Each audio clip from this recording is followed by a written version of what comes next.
fait donc partie de l'AVRS, qui est l'association d'entraide et de reclassement social, qui est basée principalement sur Montpellier. On a une antenne sur Béziers depuis 2016. Et puis nous mettons en œuvre aussi des missions de stage, donc ce sont des stages socio-judiciaires. Sur Béziers, nous en mettons 3 en œuvre, un stage de citoyenneté, un stage de sensibilisation au danger de l'usage de produits stupéfiants, et puis le dernier, qui nous concerne un peu plus aujourd'hui, qui est le stage de responsabilisation pour la prévention et la lutte contre les violences au sein du couple et sexistes. L'idée de ces stages-là, c'est d'apporter de l'information, mais c'est surtout de rendre les personnes actrices de la réponse pénale qui est apportée, les rendre actrices comment? En les faisant participer tout simplement. C'est-à-dire qu'on va les solliciter régulièrement à chaque intervention, quels que soient les partenaires, pour qu'il y ait du débat, pour qu'il y ait du questionnement, pour les remettre un peu au centre de ce qui se passe aussi pour eux et qui questionnent un peu leur passage à l'acte. La question des enfants témoins ou exposés aux violences au sein du couple, ça a des conséquences dramatiques. On va rien lâcher, hein? Voilà. On va lâcher, mais on est sur un rapport équilibré parce que les deux sont entendus et sont écoutés. Là, d'après vous, ça va être comment? Est-ce qu'on est moins un homme si on s'occupe correctement de ses enfants et qu'on passe du temps avec eux? Bien sûr que non.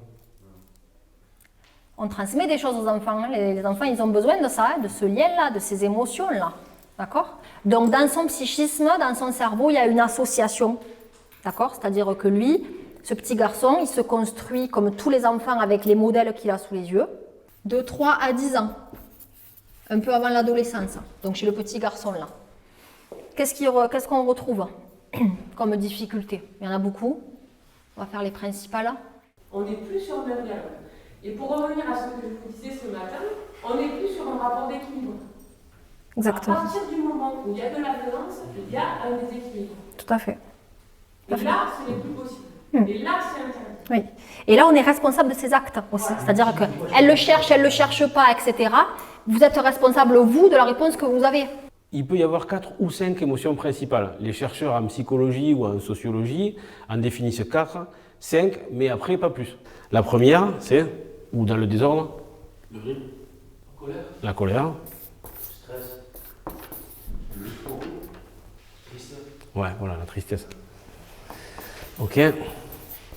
Donc l'effet du produit va venir diminuer cette émotion négative.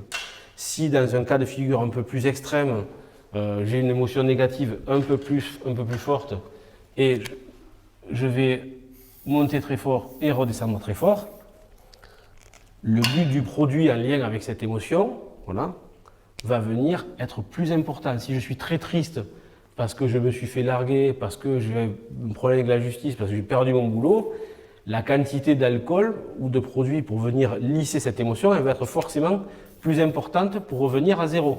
Zéro étant le sentiment un peu standard de joie. Par la prise de parole, par la prise de conscience et la responsabilisation, puisque c'est quand même l'idée de ce stage-là, que les personnes se rendent compte dans quel fonctionnement ils ont pu être, pour éviter évidemment la récidive, et de modifier leur comportement ou leur trajectoire par rapport à ça. Quant à ces stages, c'est que ça leur permet d'ouvrir un peu leur esprit et de voir les choses un peu différemment.